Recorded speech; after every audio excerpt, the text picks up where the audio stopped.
I can't stop, Lemon. Yep, I understand. I'm going to dash off to the bathroom real quick. Alrighty. Don't piss yourself. Pissed yourself. Oh, don't piss yourself. Piss yourself. Oh, stop pissing yourself. Keep pissing yourself. Stop it. Start it. This site has officially made us insane. That's cool. I know I stand alone here upon this globe. I'm in prison still and on this frigid mold. I'm gonna walk one day soon above this earth. I'll be dripping gold, man, for what it's worth. And on this cloud, I come lay with the moon bright, the sun my shade. This is the F Plus Podcast, a true and important place for terrible things, rev enthusiasm. In the room tonight, we have Victor Laszlo. Salt the raging hamster grew 80 feet tall. Oh, God. Frank West. The entire Dozerfleet channel went down in protest of Google considering paying more money to gay employees. Portax. Now the lead animator on the Trapezoid Kids, premiering sometime. Jack Chick. Whoa! Periodic table town. And Lemon. Sticking a penis in anyone's mouth, man or woman, has never been conducive to the benefit of anyone. Disagree. Prove me wrong, Internet! Also, why am I so stressed out all the time? Finally, something I agree with him on. Why would you do that to me? Stop it! Who's really benefiting here? Follow the money. Are you sexually amused? What's it like to have a room of guys encircling you? How she moves and how she walks, they all patiently wait while the heat from in their pockets could burn more. Hey, F+. Hey, Lemon. Hey, Lemon. Do you remember a character from our not-so-distant past by the name of Dozerfleet? No. Huh? No, doesn't ring a bell. Yeah, no. That's weird that it wouldn't ring a bell for you, Frank West, because you were actually in that episode. Lemon, I don't even remember the last episode. Fair enough. Do you think I listened to this podcast? If people go to Ball Pit, I have made some Dozerfleet food in the past, but no, I don't know what. We'll get to that. So back in December of 2013, we did an episode of a man called Dozerfleet, who has, what do you want to say, like hypothetical projects that he writes about extensively. And that was probably the longest recording we've ever had in this podcast. Mm-hmm. So long, we're still doing it, actually. Yeah. We were kicked into an alternate universe where we were doing that. So not that long ago, well, actually a little while ago, but Nikaer Drekin gave us a document called Dozerfleet Returns, the saga of Dozerfleet records, and more. And more? And more. Oh, good. I mean, how much more could there possibly? No, yeah. So there's so we have at this point an excuse to go back to Dozerfleet, and god damn it, it's an excuse that we're going to take. It's a good title for the episode, too. So let's start off with the musical project, which is known as Every Ape and His Brother. Every Ape and His Brother is the working band alias for the Dozerfleet Founder, and is a group that specializes more in writing song lyrics than in actual song performances. Performers for songs are chosen by volunteer basis. The name is based on the phrase, "Next you know, every ape and his brother will be coming out of these trees to be part of it all." That phrase. That's a Yes, phrase? that well-known phrase. That's Okay. It's a well-known. Yeah. So dad Every always Ape and His used to say Brother, it is a band from Big Rapids, Michigan. The genres are parody, comedy, soundtrack, etc. And the members are Dozerfleet. So, Jack Chick, if you'll take us through the history of Every Ape and His Brother, please. Certainly. Thank you. So Every Ape began as just a random collection of song parodies that were made by the Dozerfleet Founder as he saw appropriate in accordance with tunes that fit well with one or more set of lyrics. Wow! Wow, I am on the hook. Good sentence, buddy. Uh-huh. Yeah, no. I mean, what possibly could bait the hook more? Step 2. Step 1, write a sentence. Step 2, write another sentence. Step 3, put the words in the one sentence in the middle of the second sentence. It's a sentence fractal. Many of the parodies were done to poke at the sound of the artists' voices. Okay. So, I mean, I read that. What does it mean? Anyways. Yep. Exaggerating their more violent tendencies by having them sing lyrics with more literal graphic violence in the song content than usual, as well as poking at the fact that the artists themselves probably would not have made their songs about the parody songs' topics. Did Mojo Jojo write this? I can't parse this at all. Is that where the actual name of the band comes from? And it is the vocals of the songs, and the songs have the vocals. You disrespect all parody. In this respect, the parodies were done in the spirit of Weird Al. Yeah, sure. Albeit a more violent version of that artist. Weird Al talks about Santa slaughtering all the elves and stuff. I don't know. He talks about decapitations a lot. Artist I've ever heard Yeah, of, there's so actually a lot of violence in Weird Al lyrics. Right, well, this is more than that. More than that. Okay. Oh. There's also a footnote reference that I will not be going and looking at. Great. The PC Mace website, long since missing, once used the phrase Every Ape and His Brother. The official name for the band began in January of 2007. It was a collaboration mostly of songs that had been submitted to amiright.com. Oh, yeah. As opposed to notalwaysright.com. Yeah. On Wednesday Day, July 25th of 2007, Every Ape released its own MySpace page. What about the brothers? Yay! This page was soon followed by GarageBand and iLike pages being made. Sure. The first songs to be submitted to GarageBand and iLike were The 100-Acre Woodland Massacre, They'll Claw You Open, and a test demo of a theme song for Stationary Voyagers. What? Stationary Voyagers was mentioned in the last episode. It is literally a science fiction television show about pens. Yep. Oh, right, of course, yes. Yep. And those Since of you who then, didn't listen to last episode, pause right now. Go listen to last episode. Actually, Frank West makes a very good point. It is episode 121. If you're listening to that without doing the first Dozerfleet episode, you're not quite doing it right. Yeah. Please go to 121 first. You're going Otherwise, to it be won't make lost if you sense. listen to this one. If you listen to that one first, you're also going to be lost. It's the comic book asterisk. Last time on Dozerfleet. Yeah. Since then, Every Ape has been making parody song lyrics grouped into albums. Each time a new song comes out, it is usually submitted to amiright.com under the username of Bulldozer Begins. Bulldozer Begins. Hey, Victor, Bulldozer forever. Yes. will you take us through the Every Ape and His Brother discography, please? Can I just give you guys some really bad news first? Oh, what's that? The MySpace page was canceled on Sunday, March 20th of 2009 at 3:40 p.m. Eastern Time. How do you cancel a MySpace What about page? the seconds, idiots? Where were you when the MySpace No, I don't understand. no idea when the fuck it happened. All right.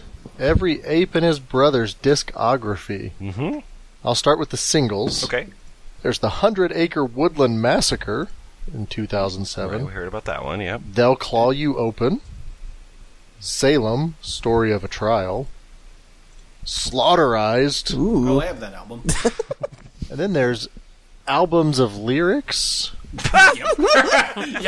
Yep. Most albums tend to Go be. on. All right. Starting with Morbid, the Horrendous Hobo. Okay. Released in 2007. It's a terrible name for a hobo. Nice Yeah. MS-DOS Name for a song. created album cover as well. The title for the first parody song collection came to be known as Morbid, the Horrendous Hobo. This was Right. partially because that was the name of a random drawing made in 1997. Oh, thanks. I really needed the backstory. Why is on that the a title bullet of your point? album that doesn't exist. Well, wait for this bullet point. it's a Another reason concept for the album. title is the amount of violence in some of the parodies. Oh, God. Oh. This album is the only one so far to parody the same artist more than once. Oh, that'll come in really handy when I go on Imaginary Jeopardy.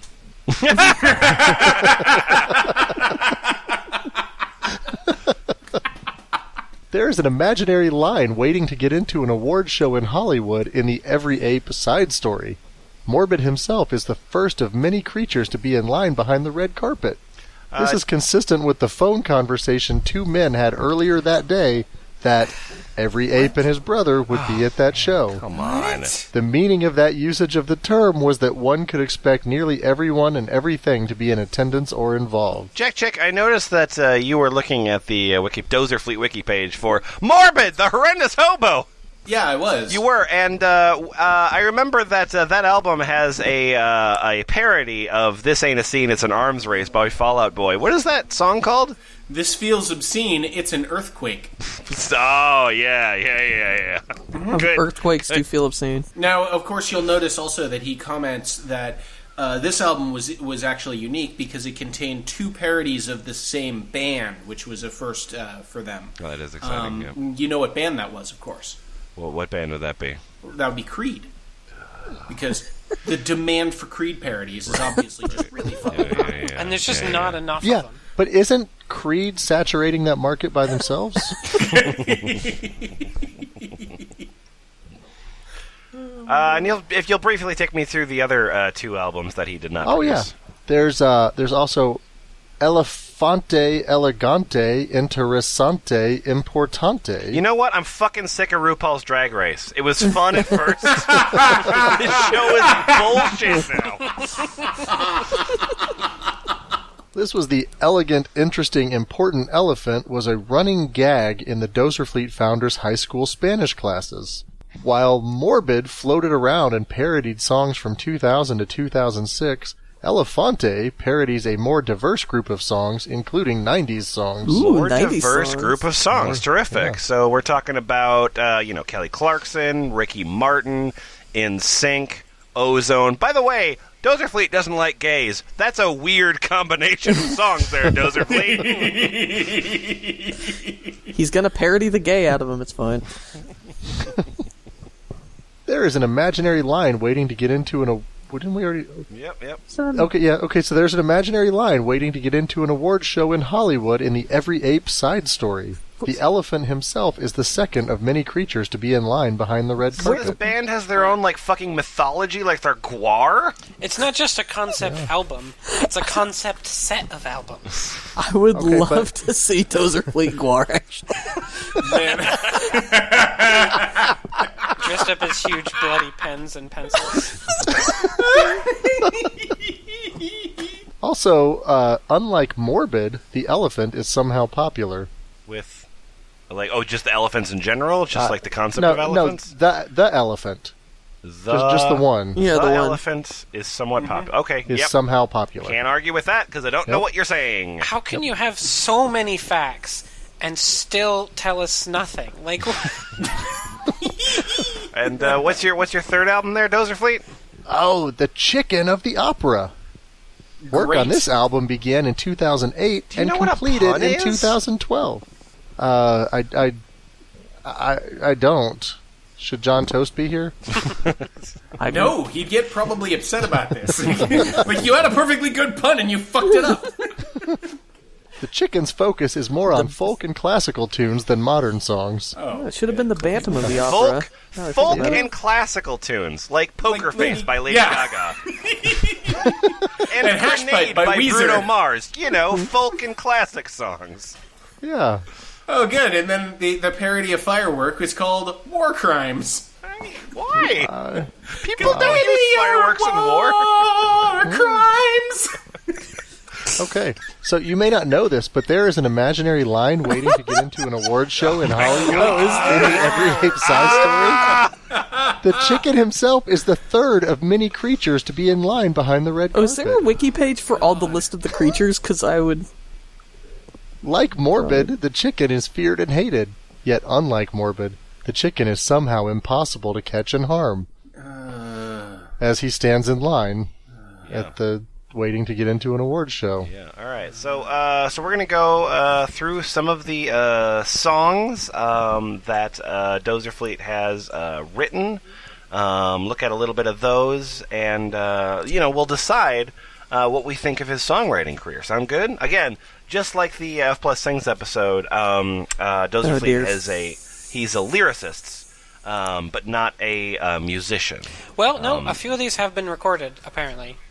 Oh, dear. Well, so we know what episode music we have. So sorry about what music I've already played in this episode. All right. Anyway, I'm going to start off with a song on the first album. I'm talking, of course, about Morbid. Morbid, the Horrendous Hobo! And that is a parody of a terrific, wonderful song. I'm talking, of course, about Papa Roach's Last Resort. Oh, I love that song. Yeah, it's really good. So instead of talking about suicide, the is about killing chickens. It is a very rare thing that anyone, let alone Papa Roach, would discuss the killing and eating of birds.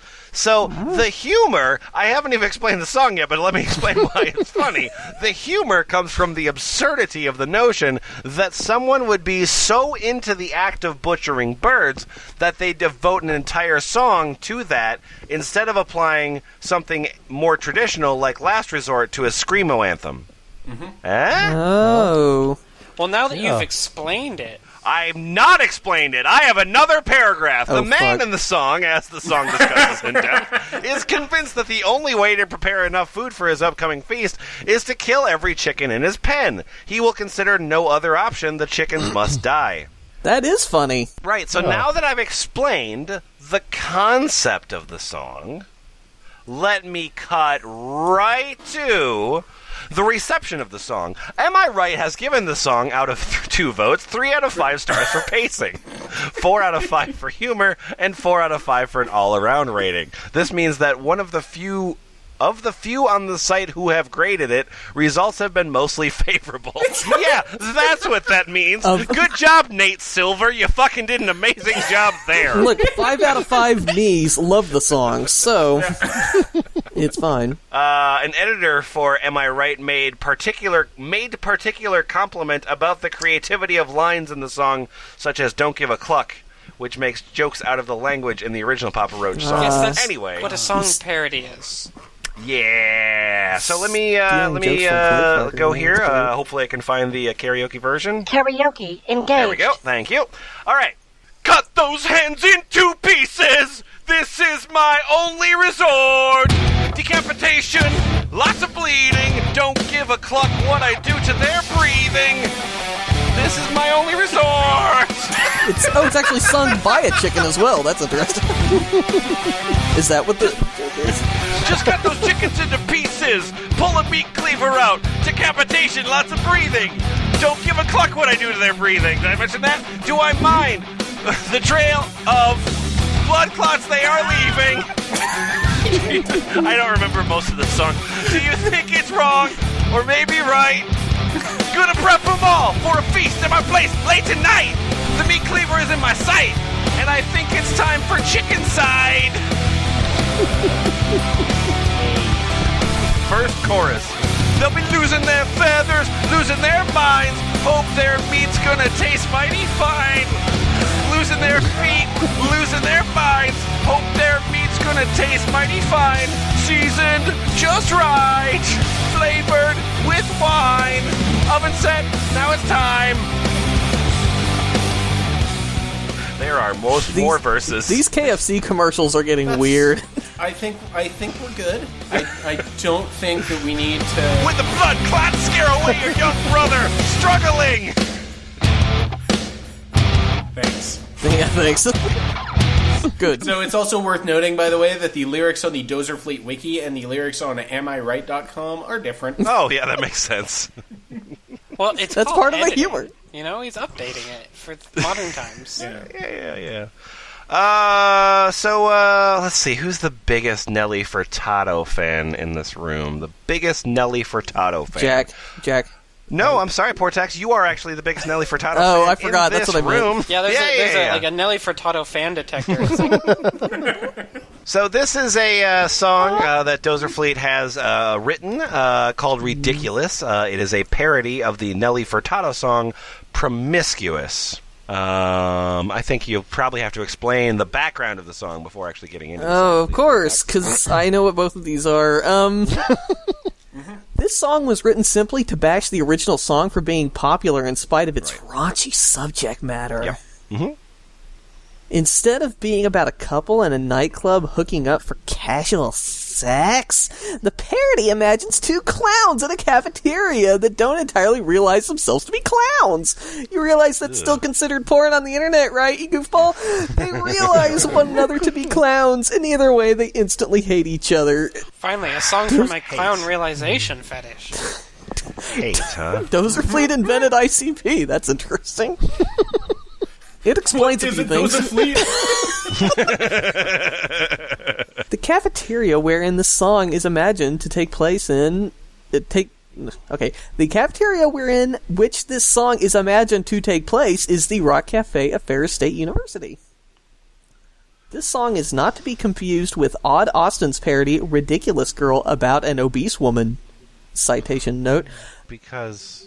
Yeah, there's only one song that has the word ridiculous It's in it. not to be confused. That's why it's not to be confused. Okay, I mean, they were both getting a lot of play on the radio around the same time. Yeah, amiright.com radio. Mm-hmm. The song was submitted to Am I Right's website in late 2006 and was copied to Dozerfleet Wiki 1 on February 11th of 2007.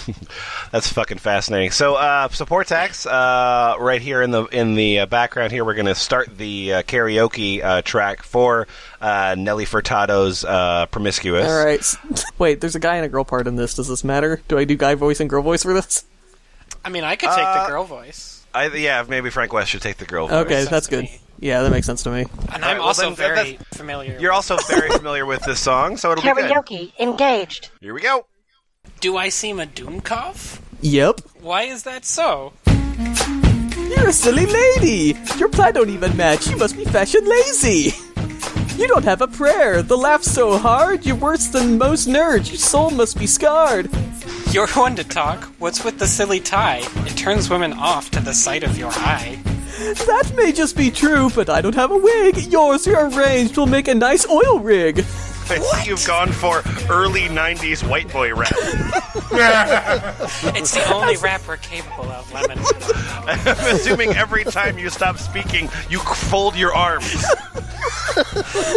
My arms are so folded they're double folded. I have a whole posse of speedrunner dorks behind me. It's great.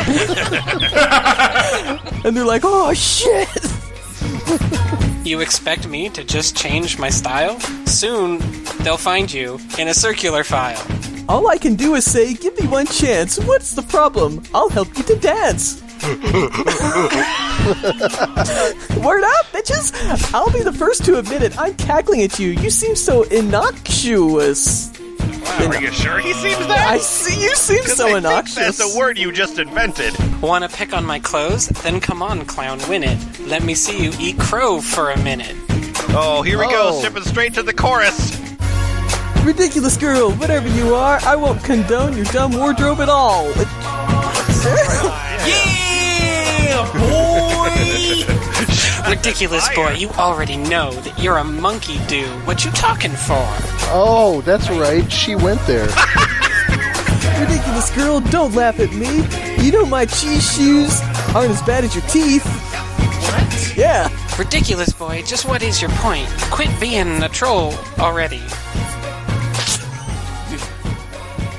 A plus. A plus. That is wow. This is a long song. Oh, we do have a nice exchange of goofball. You're so sad. Ears so green. Left and right. All right. So, Portax, just take it to the bridge, please. All right. Wiki. Goofball, you're so sad. Ears so green. Goofball, you're so sad. Ears so green. Hey, you're so sad. Ears so green. It's good stuff. Man. Good stuff. You know, I Karaoke emergency shutdown.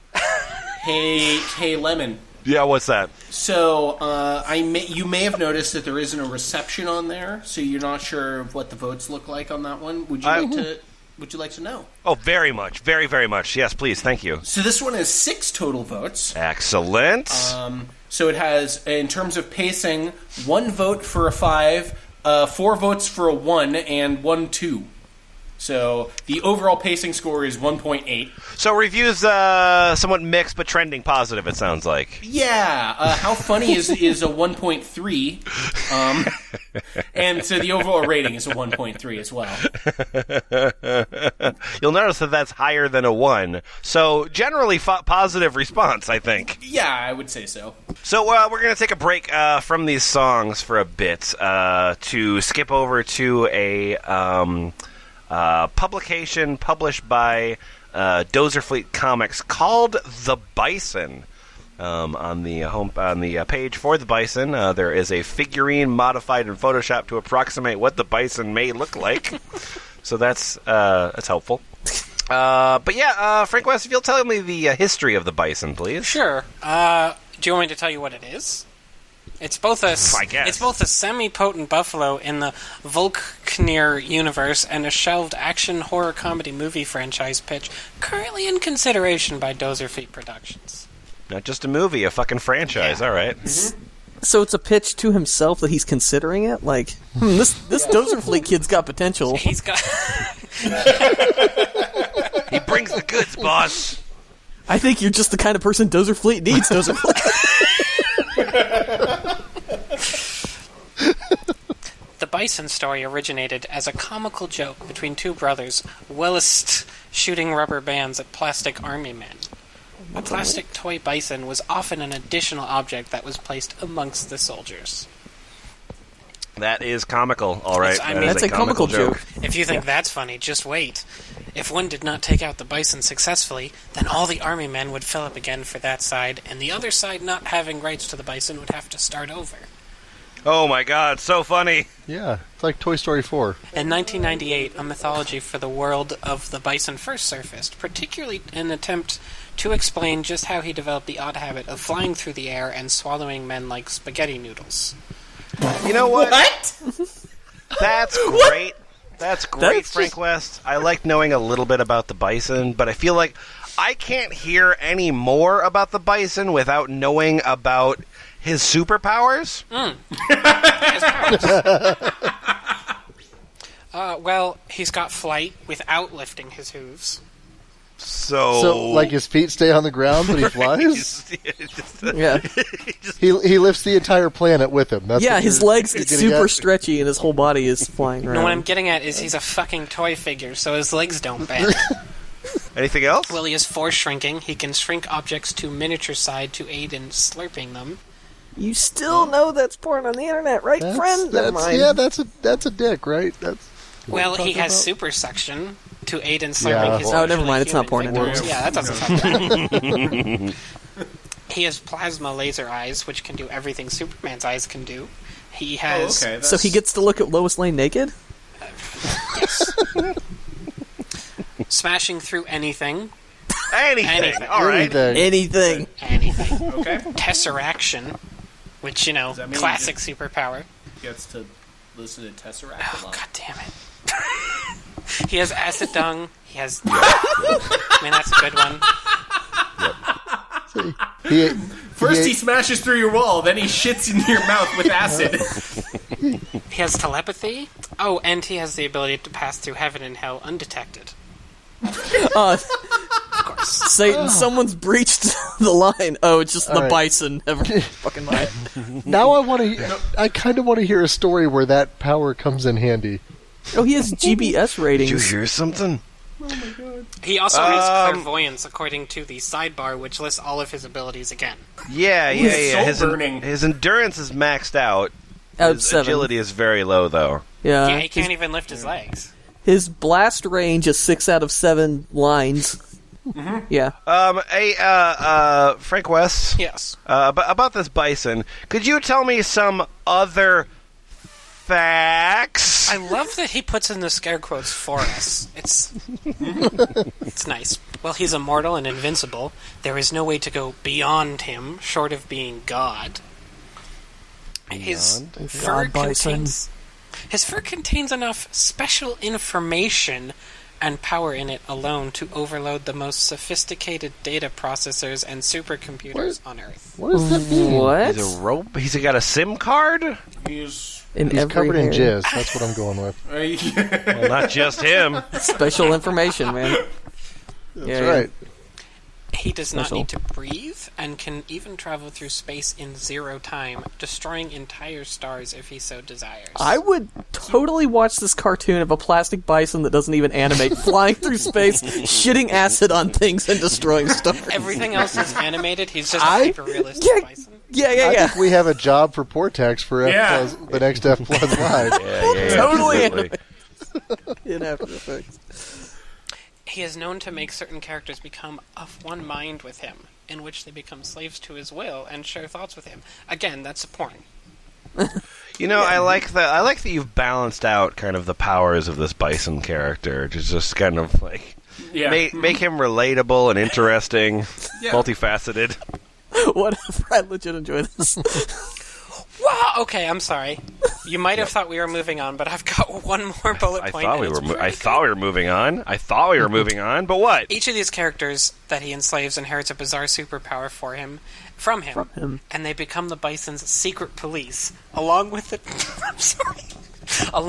talking ferret named Furtado. Yes. Furtado. Because Ferretti did not test well. Oh, and Furtado is apparently from Two Old Men and a Frog, a 1997 short-lived animation series pitch created by Dozerfleet. Oh, that makes sense. Yeah, that's I would. Yeah, it's a spin-off series of Deranged Cowboys and Indians, which reimagines Slushy living in a swamp rather than a desert 7-Eleven. It's got a couple reoccurring guests. I'm talking about Cone, who's the goofy doppelganger of Slushy. Then there's Vegetable, the frog whose smile curls in on itself. What the hell? Sphere, a morbidly obese frog that makes the earth shake when he speaks. Jackal Slapnasty, a deranged zany talking jazz. Eagerly awaiting someone registering that name for Ballpen. There is Furtado, of course. We've been through Furtado, and then in addition to Furtado, there's Ferruccio. So really, what I'm hearing here is that I need to go get some more fucking alcohol. Excuse me. This is Osamu Tezuka's star system, just for a new generation. When you think about it. Oh, okay. That was really great. Frank West, there's another thing that I've known about Bison, that he has, the Dozerfleet Bison has the same, so there's a difference between the Bison and the Dozerfleet Bison, which apparently are two different species. Well, they had to reboot it. Yeah, it's like the Adventures of Superman and Superman. Like, it's... Right. Yeah. The gritty Bison reboot. Okay, I'm sorry. I was actually going to ask some questions about the Dozerfleet Bison, but then I got distracted by deranged cowboys and Indians. Hang on a second, I'm scanning this QR code. All right. It's going to take you right back to the same page you're already on. So good luck with that, asshole. It gives me the most fucked up me in my Miitomo game, though. So Victor, yes, I'm looking here at deranged cowboys and Indians, which is styled as D backwards R range cowboys and Indians because it's Russian cowboys and Indians, I guess. It's Toys R Us. That was a pitch created by the Dozerfleet Founder during the Flamingo era. Which is probably not worth exploring, right? No, it's not. But it's about a ghost town and the Out of Whack tribe that ran a 7-Eleven store not too far from there. No. Fantastic. This is not good. No, you're right. This is bad. So, if you'll just go run through the plot briefly, please. Sure. Deranged Cowboys and Indians. Okay, so this show is set to reign supreme in a ghost town in New Mexico. Reign The supreme. Frankenstein-like Sheriff Donask I guess and his that's a band of pun. undead Halloween creatures stake their claim on the desert. Assisting them is a deranged wolf named Freak Nasty. He puts his After hand a upon your similarly hip. When na- you dip, he dips, they dip. After the similarly named rock band. What? What? You're not... Okay, you might be thinking of... That's what I said. Freak No. Nasty Nope. did dip, and it's not a band, it's a guy. Unless you're confused with Dag Nasty, which is a very vulgar punk rock band I doubt you've heard of. Well, anyway, he has the voice of a parrot and is occasionally harassed by a mean-spirited talking parrot named Bird Nasty that has a very gruff voice. Oh, I see. So it's like a reversal type thing. Okay, yeah, that's, yeah. Yep. So, to fulfill their evil plans, they must overcome their own laziness. Oh. So it's an episode of regular show? Yeah. In addition to the talkative but equally loony Outawak tribe of Indians that run a 7-Eleven store not far away. Wow. That's racist. Okay. Yeah, kind of, yeah. No, it's fine. It's fine because it's American Indians, and I don't know. So tell me And more. so- Tell me more, please. Yeah, so moving on with our not racism, the Outawak tribe of Indians are led by the Homer Simpson-esque Chief Wacky Twerp. Oh, man. And the Outawaks seek to defend their claim any way they can over their undead That sounds rivals. just like Homer Simpson. Yeah, yep. The Outawaks are also opposed by one of their own, Wacky Twerp's evil twin, Hacky Twerp. Oh, I hate it! I hate it! What do you hate? This is good stuff. No, it's this not would good actually- stuff. This would actually Okay, probably no. worked like That- 80 years that's ago. all. That's all the bad stuff. The good stuff is This one- coming. Okay, what's the good stuff? Stay What's the good tuned. stuff, Victor? What's the good stuff? Coming to the Outawaks' rescue is a trio of talking frogs, all of which were hatched from their eggs from inside various cold beverage preparation devices. What? Such as Slushy, born in a slushy making machine, who becomes the sassy frog who leads the frog trio. So Slushy is he is called joined- Slushy because Slushy was born in a slushy making machine. Yeah. I mean, And he- they didn't have and he- parents. What are the friends called? So, Slushy was born in a slushy making Yeah. machine. He is joined by the snow cone machine born Cone. Okay. God, come Sure. on. And the high-pitched voiced vegetable. As the sides all line up, comic mischief ensues. Guys, I need to tell you about Eki the rat. Iki the rat. Oh, Not- baby. Eki Yeah, the no, rat. Eki. Not- Eki the rat. Yeah, not Eek the Iki. cat. This is Iki Yeah, the yeah, rat. yeah. different. So it was a comic strip made by Dozerfleet about the life and exploits of a luckless rat living in suburban houses' walls. It was intended to be some sort of parody of Eek the cat. Oh, well, Some then, sort of parody. Yeah, it was some sort of parody, but the strip and To be determined later. yeah, the strip took on a flavor and purpose all its own. Jeff, you'll start with the second paragraph of the plot, please. Absolutely. Thank you. Iki, who only spoke in varying lengths of E, Yes! Where do I subscribe? would often try to find some way to get himself some cheese or other food item to snack on. The dog, named Harpy after the creatures from Greek mythology. Thanks. Yeah, there's a link there in case you don't No. know. Oh, interesting. Oh, Wikipedia, you say. Well. Would always find some way to thwart the rat's plans. It involved extreme laughter from the dog and extreme pain, torture, near death to the rat.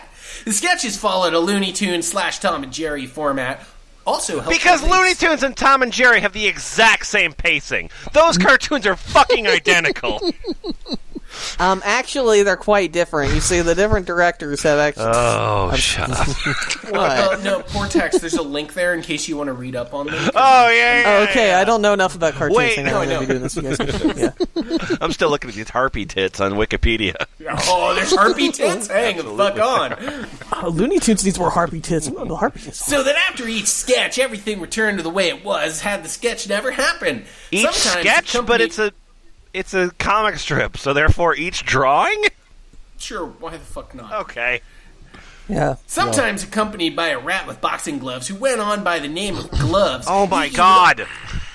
This guy's a genius at naming things. Was he born in gloves? Iki would almost always die in some sadistic fashion at the end of every episode. So everything returned to the way it was as if it never happened, except Iki is always dead. Yeah, they pick up his corpse and just kind of throw it around it. Yeah. Iki. Actually, I would like that cartoon. Yeah, that's why Gloves wears the gloves, right? Because he's handling a corpse. Yeah. You wouldn't want to catch it. With boxing gloves. It's extra funny. Oh, man, I think Dozerfleet stumbled upon gold with this. Jack Chick, when you started reading me that section on Iki, I was remembering that memorable sketch from Iki called "What Are You Trying to Do?" Yeah, I know. You remember that sketch? I do. Do you, Portax, do you want to hear a summary of that? Victor I do. Yeah. Victor doesn't. Well, too bad, Victor. The sketch "What Are You Trying to Do?" in which the rat is the Titanic and the dog is the iceberg That is porn. The rat is the Titanic? Yes, the rat is the Titanic. But he's still dead. The dog's the iceberg. Right, yeah, no, it makes perfect sense when you don't think about it. I think I saw that movie. It's called The I Titanic. actually want to see that drawing a lot. Don't worry, on it.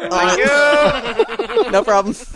Where my damn pencil at? Was created a total of 3 times before being abandoned. The sketch is memorable because as the ship cracks in two like an egg, a Ford Model T can clearly be seen on deck. On deck? So a tiny Model T that fits on top of the rat? We don't know that the rat is not... I mean, the rat is the Titanic. Yeah. The rat is it's the the Titanic. size of the Titanic. And it looks like the Titanic. It looks exactly and behaves exactly like the Titanic. You know, you guys are jumping to conclusions here when you have to listen to the next sentence. Sorry about that. Make a lot more sense. Yep. This is to emphasize that the sketch is poking fun at the Titanic film. Sure. Like when in the Titanic film, when the ship is sinking into the ocean, you can clearly see a Model T on deck. Yeah. You're poking fun at the Titanic film by exactly recreating the things that happened in the Titanic film with no joke. So we were talking recently, this document once again provided by Nikaer Drekin, and it is largely the songs of Dozerfleet, but we knew what would happen, which is that Dozerfleet Wiki is a fucking sinkhole. Anyway, I'm on the main page here, and Frank West, I have a question for you. Yes. So there's a couple trending characters in the Dozerfleet database. A couple characters that have been trending pretty heavily. Yeah. Which of these characters is your favorite? I would say probably Lemon Witch. Lemon Witch, all right. Lemon Witch is a woman with a... she's a sim character with a brown bob. And the end. Looks exactly like Lemon, basically. Yeah, so Frank West, you tell me just a little bit about Lemon Witch? Sure. A little... I mean... I'll just do a little bit, because, he's really brief. Yeah, absolutely. Lemon... Candace Dixon Patterson, named Mason / Lemon Witch, is a superheroine from Camelorum Adventures. Makes sense, sure. She was created... I mean, most of us are when you think about it. She was created by Chad Patterson, Ankel Arena, Shazes, and the Dozerfleet Founder on DeviantArt. 4 people. Yeah. To remind you, this is a Sims character. 4 people needed to be involved in making a Sims also, character. to remind you, we don't know that those people are real or that they were involved in this. There's no way to tell. Links. The answer to this is probably no. Jesus, are these... Did he actually collaborate with... whatever. I'm looking at several different DeviantArt pages. Anyway, go on. Anyways, she was originally envisioned as a sort of parody of Marvel's Scarlet Witch from Age of Ultron, but she quickly grew into a character in her own right. She is a prisoner convicted of Class B assault after accidentally turning mall cop Roger Sanders into a lime, and is seeking to work as a nutritionist and run an orchid in Georgia upon her release. What? Lemon, what did we tell you about posting your personal info? Oh, I'm so sorry. I would like to tell you more, but I was just looking at the DeviantArt of one of his collaborators, which is nothing but handicapped people tied up to walls and beaten. That one really is a fetish. We're not joking this time. Yeah, that one's... Yeah, that's... Oh, I don't know about that. It's really very fetishing. Man, you won out. I was looking at the Facebook page of Sniper Wolf. Sneak preview. Not very interesting. So this is the one time that the people who are like, I just want you to draw this as a joke, they won. Like, they found their perfect... Hey, Frank West? Yes? Frank West? Does this character have any aliases on the right sidebar? Oh, yes. She has a bunch of prison nicknames. Mellow Yellow. That's right. Annoying Orangette. Vitamin C. Okay. Fruit Loops. Pine Sol. And Madame Meringue. Oh? I don't like those very much. So yellow. I love all of them. Yellow is what you're meant to say. Mm-hmm. I think there's some sort of yellow theme. It's like a yellow... Out of sight. All right, so, Good Lord, it just goes on. I think... Yeah. Just to note this at some point, Yeah. there's only, and it sounds kind of Only? crazy to say only, but there's only 1,340 pages on this wiki. Right. And he's adding pages constantly, Right. so he's just constantly deleting this wiki. Well, and also, like, I mean, for example, like that wiki page on Lemon Witch goes on forever. Yes. Like, it's got, I don't know, probably 9,000, 10,000 words, I would guess. If you, like, compared this to the average actual Wikipedia page, it would usually win out in length. Well, yeah, because, I mean, they're talking about stuff like wars or, you know, people's lives. But this is about Sims characters, dude. Yeah, no, dude. We'll buy the Dozerfleet. Right. Like I want to tell you just a little bit here about the Viron Counselors Network ad. The what? I need to say it again? Fine. Okay, here we yeah, go. I'm I kinda thought you were dumb. wearing your fucking headphones, but it's the Viron Counselors Network ad. Did it sink in yet? No, that makes Sure, yeah, okay, yeah. Yeah, I gotcha. The whatever you Yeah, just that said. was an assignment for Com 385's broadcast writing class with Donna Smith in the spring semester of 2009 at Ferris State University, as written by the Dozerfleet Founder on Monday, May 7th of 2009. So something that he wrote in one day gets a massive wiki article. Yeah, so this was written by the Dozerfleet Founder. That's yeah, neat. this thing specifically on the Dozerfleet forum was written by the Dozerfleet Founder. Oh, okay. So the logo for the center is Viron Counselors Network in Helvetica over a stock photo in PowerPoint. The format is a PowerPoint slideshow. And the product is a fictional ad for a counseling center for troubled youth. All right. One of the largest projects for the class in Com 385 was to come up with a 30-second TV PSA spot, one that advertised some greater service and addressed troubled teens. This was interpreted by the Dozerfleet Founder as a counseling center similar to Boys Town National Hotline.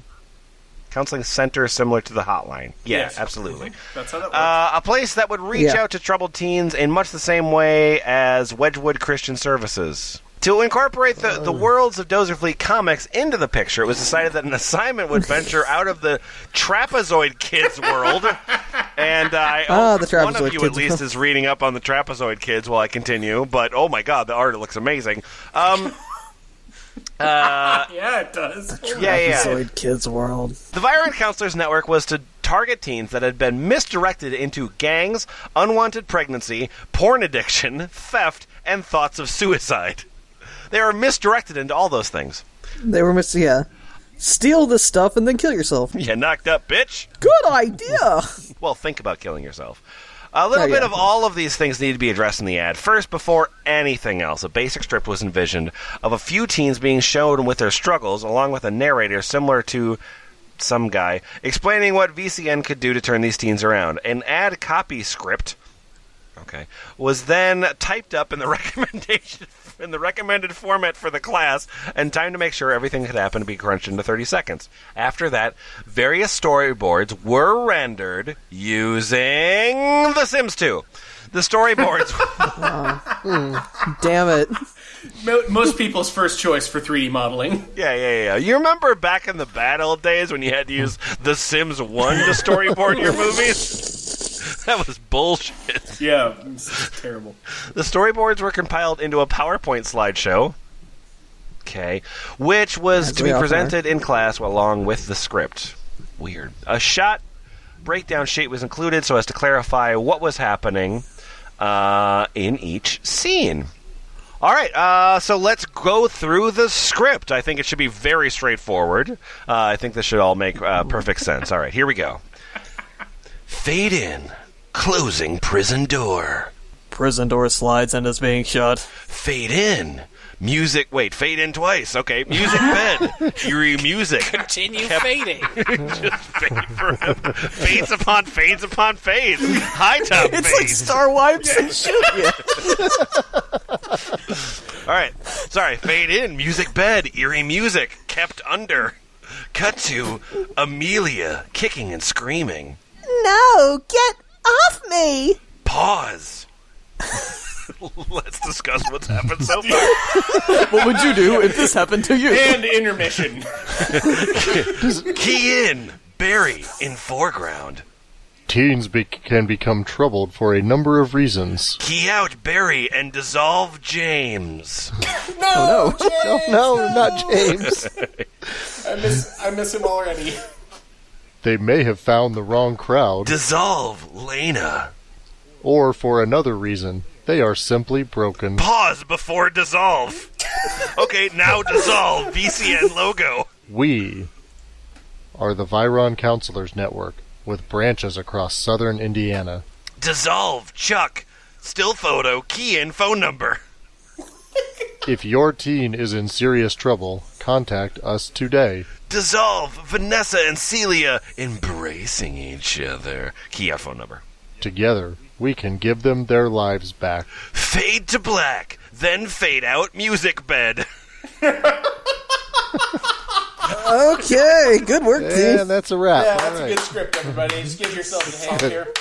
And then after that, he goes through all of the backstory of the characters that were introduced. Oh my god!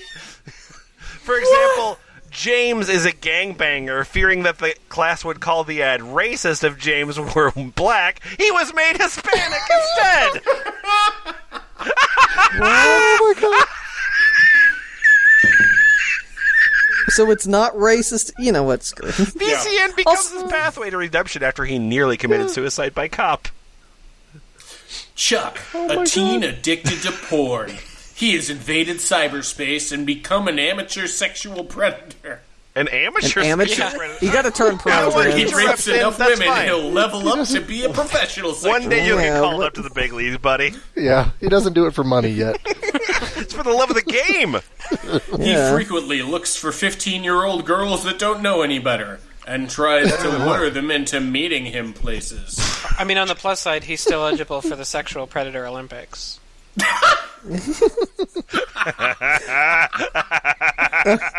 I hope he doesn't get on the football team then. He's got a lot of competition. Portax, will you just please read the first sentence of Amelia?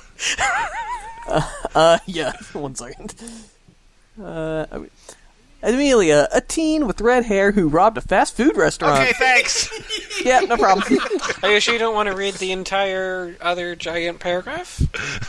Wait, a giant paragraph on I know. this wiki? It doesn't sound... It sounds out of place.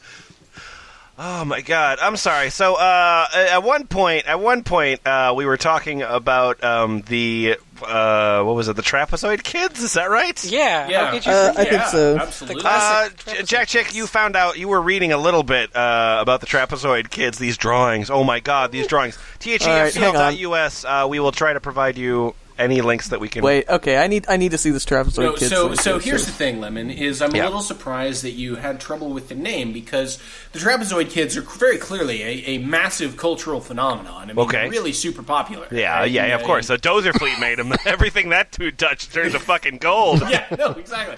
So, consequently, Whoa. on the Dozerfleet Wiki, if you look in the Arts 102 section, you'll see a picture of AOF 303 room where the trapezoids were first created, but it's now being used as a storage room as of 2012. But I mean, I knew you would want to know exactly what the door to the room People in need to which know the where the Trapezoid magic Kids begins. created looked like. Hey, Portax. yeah? You've taken art classes before. I mean, ostensibly, yeah. So how would you describe, if you had to paint a picture with words, how would you describe the cast of the Trapezoid Kids? It's like someone OD'd on a geometry class and vomited all over the screen. Would you describe them as trapezoids?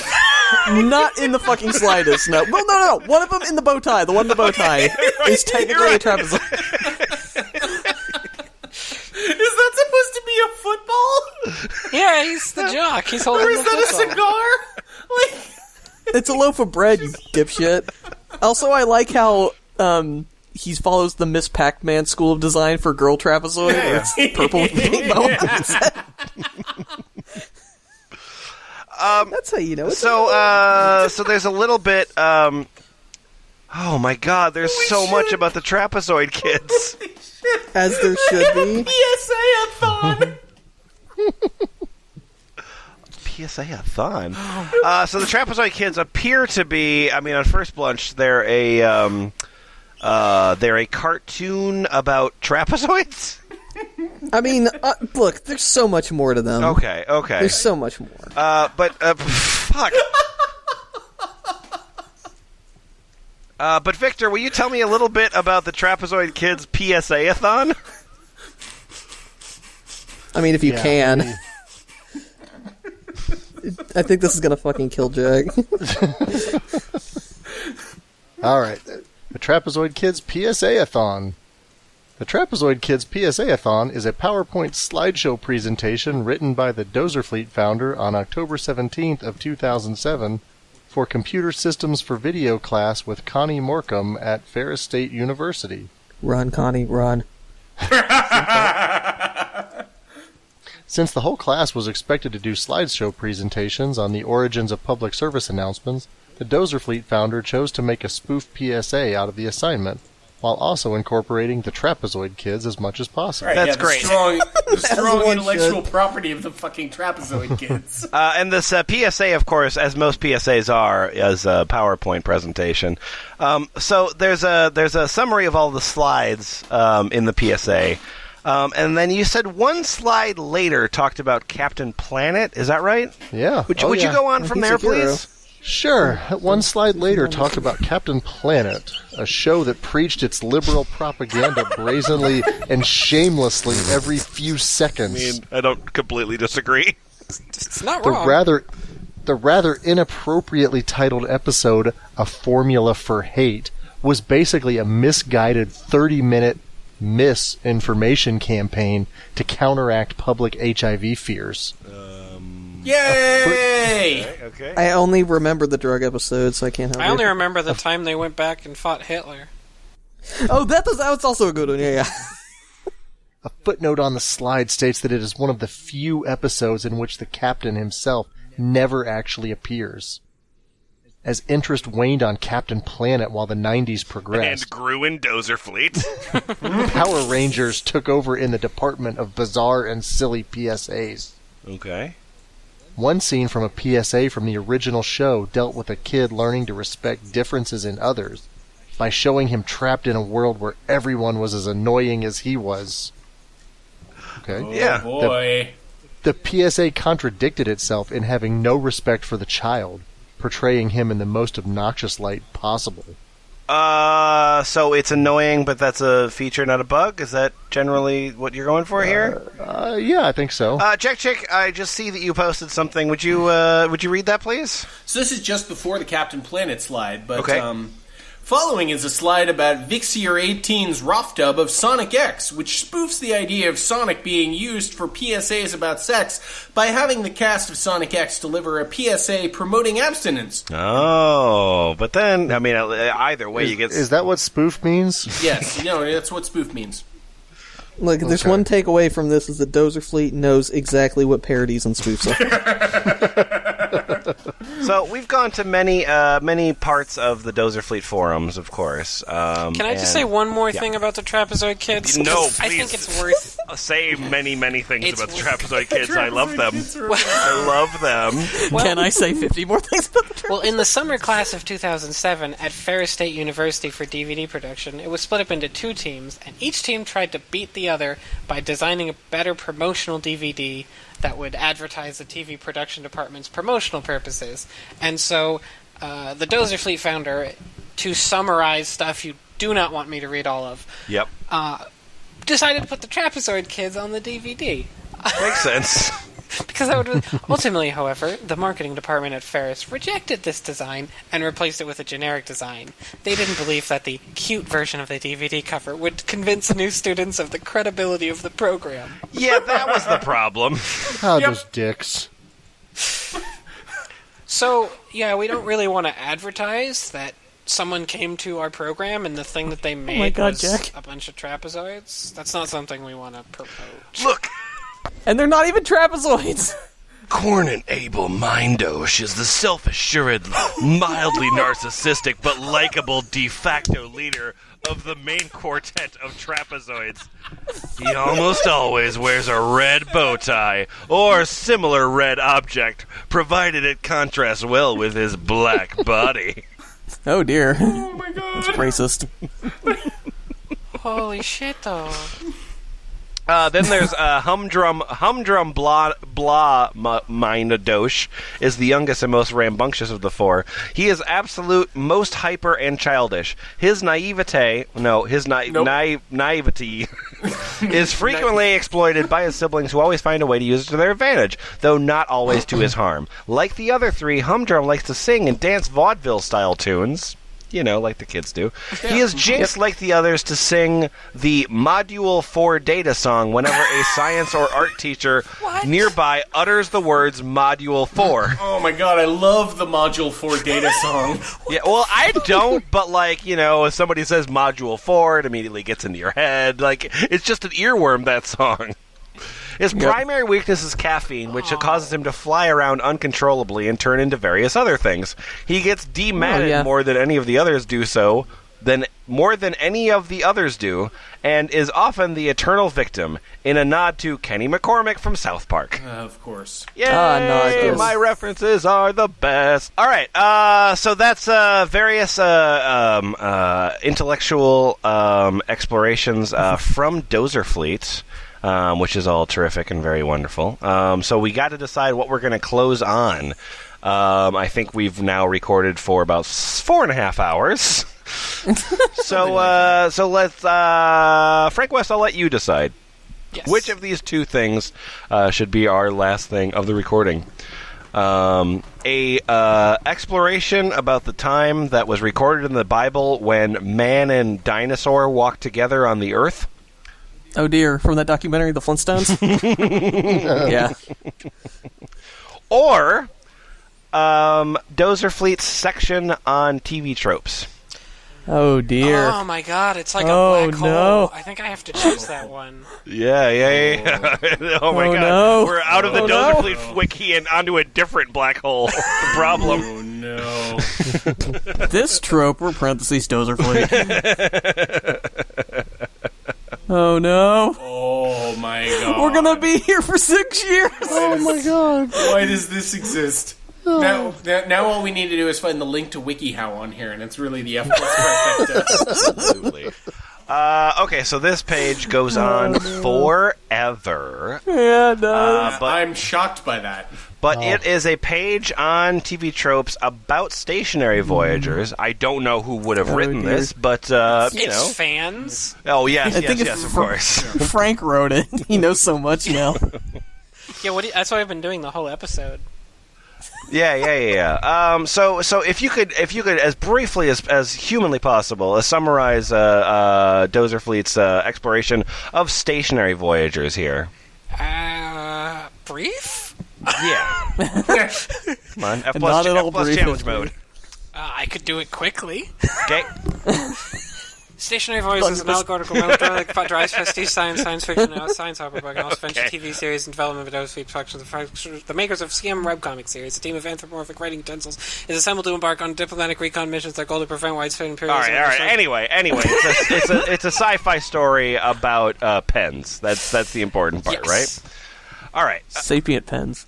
So I've noticed, as one of the many fans of Stationary Voyagers, that there's lots of tropes that appear in Stationary Voyagers.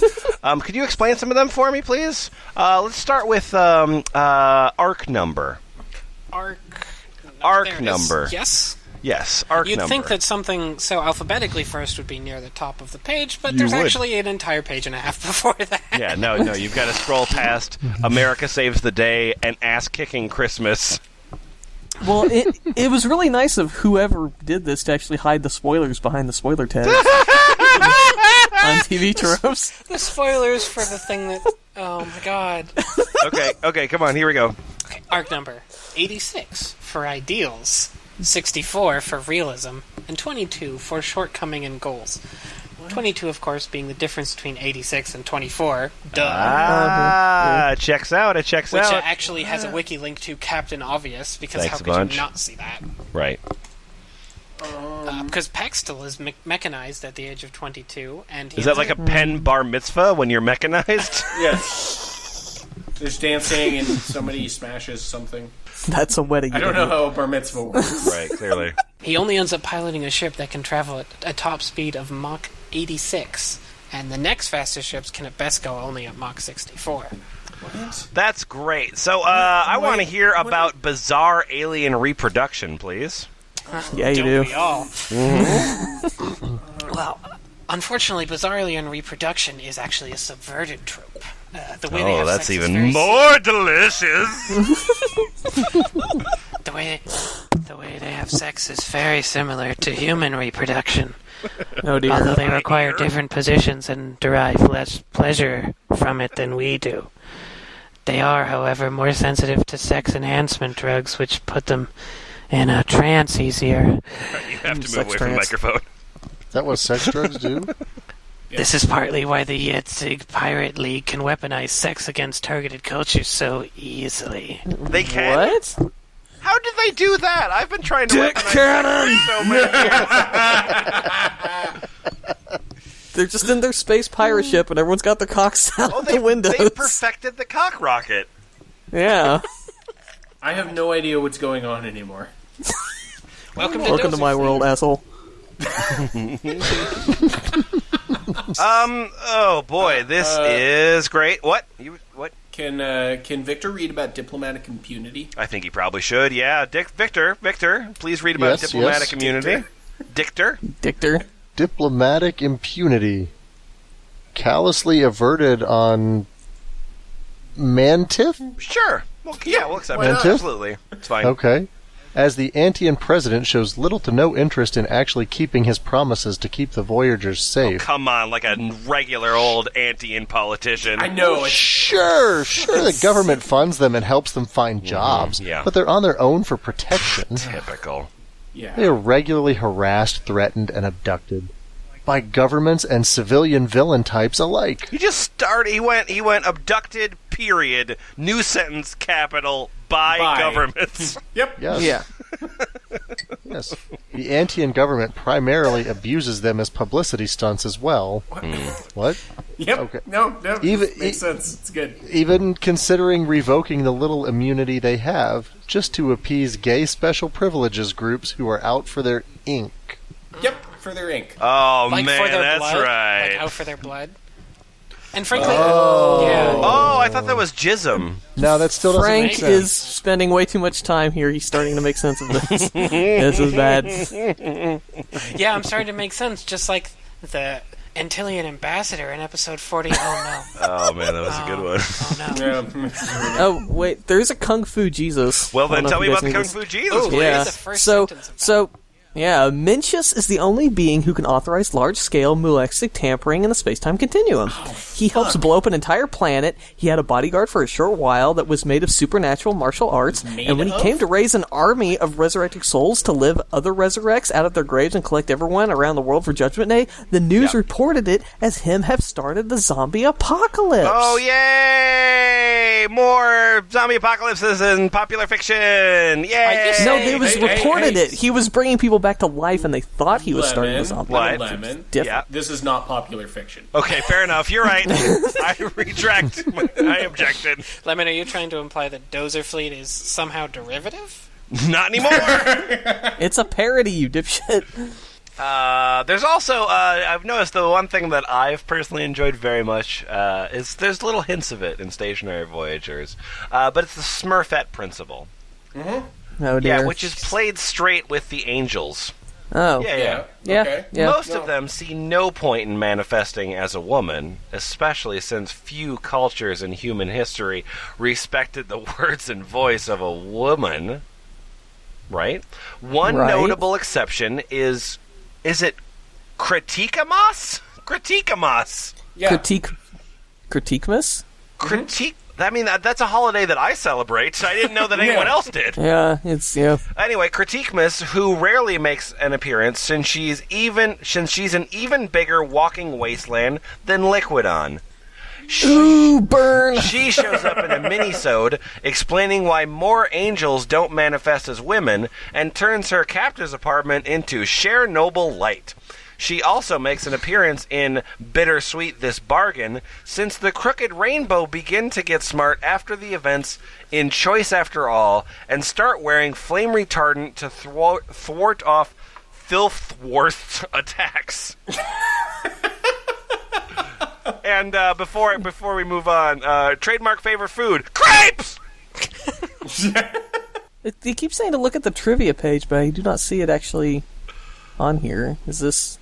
Well, there's links to it in a couple of them. What is on here is TV Tropes pages for CM webcomic series, Q Basic Gorillas, and Blood Over Water. Hey, Frank West. Yes. Quick question. Who is Morgan Le Fay? Morgan L-E space F-A-Y. Who is Morgan Le Fay? Well, she's a random prostitute with no relation to Arthur. Okay, that's what I thought. Just wanted to double check. Like the TV series? The children's book? No. The Dudley Moore movie. Oh, okay. I think it's Dudley Moore. Anyway, F+, what did we learn from this thing? We learned what it's like to live in a world where every single idea you've ever thought of is really good. Yeah. I mean, I mean, to his credit, parentheses, question mark, parentheses, he has, I think, a larger volume of terrible ideas than I probably have had. The thing that strikes me about this is that, like, this whole Stationary Voyagers thing, like that we just talked about. Yeah. So this is a book that's in development. So, like, he's still writing the book. Sort of, but sometimes he writes. But there's a 50-page TV Tropes article that he took the time out of writing the book. Well, no. You know, you're misunderstanding that. The sort of in development thing is a little bit of just a nod to the fact that, like, none of these things ever actually exist. Oh, I understand, but that you can pretend that you're working on a book, right, and really just writing a TV Tropes article, about the book that you're pretending that you're writing, is just a. I can't finish that sentence. Okay, yeah. As far as I can tell, Dozerfleet creator has created exactly two things. What's that? Maybe more than two, but he's created things that he was literally forced to when he went to college. And he created a terrifying newsletter to an ex-girlfriend. Oh, that's true. That's true. Yep. Oh, yeah. Those are the two categories of things that he has created. And actually, when I say... And also his wiki. You're right. That is... His wiki is more work and effort than I think I've ever put into anything. Well, it's he not that also different. Created a lot of, like, Weird Al style parody songs. Oh, No, I would he just disagree wrote with your lyrics for it. definition No, there. I thought he sang some of Oh, them. apparently we haven't even listened to them yet. I guess, I mean, because I think that the thing about the wiki is that because he doesn't actually make anything, but he wants to pretend like these things exist, that he has to... I feel like it's very difficult to document... Because how would you possibly... Like, I have a hard time remembering stuff that happened in these episodes, and I've, like, recorded them, edited them, listened to them later, and I have a hard time remembering them sometimes. Like, I don't know how he's supposed to remember, like, this particular episode of the show that doesn't exist. That seems hard. I mean, I do that. Okay. So is that maybe, like, is that why you want to write down, like, all of the stuff that happens in your thing, just so you can remember the fictional time when you made something? Well, no, I mean, like, it depends. Like, if you're actually making stuff, like, I can remember exact things that I've made up when I was, in grade school, my shitty ideas and stuff, Sure. But something that happens on the internet a lot is people get so obsessed with the end result of a thing getting made. Sure, that makes sense. Rather than that, so people will already be like, oh, I'm gonna make a comic, and I've already decided, like, what the merchandise is gonna be like. Yeah.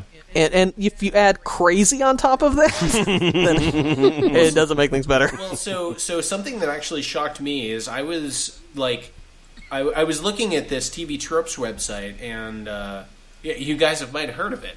Yeah, I might have. Yeah. No, but I was looking at actually the edit history of this particular page, and there are several different people who have edited this, generally to clean up a bunch of screeds against liberals. But right. like, so I guess like maybe there's something that exists somewhere. Doubtful. No. There's just people on TV Tropes who will edit and clean up anything, and they won't verify that it's a real thing that exists. Yeah. Because, like, for example, that PowerPoint slide that he was talking about a little while ago, like, that thing actually existed, and so, like, there was very much, like, slides about, like, when the exact thing happened. Like, everything that actually existed was meticulously documented. Good point. Well, so, I mean, the other major thing that I learned is that if this guy actually ever fucking produces a Trapezoid Kids cartoon, I will watch the fuck out of it. Dude, I'll pay money. Well, actually, I wouldn't. No, you would not. Financially, never mind. If you pay Dozerfleet before you pay me to make a cartoon, I'll fucking strangle you. You're right. Poor Tax, how many Trapezoid Kids episodes have you written? You know what? Poor Tax, I'll pay you to make a Trapezoid Kids cartoon. Let's do it. All right. Yeah. Bye-bye.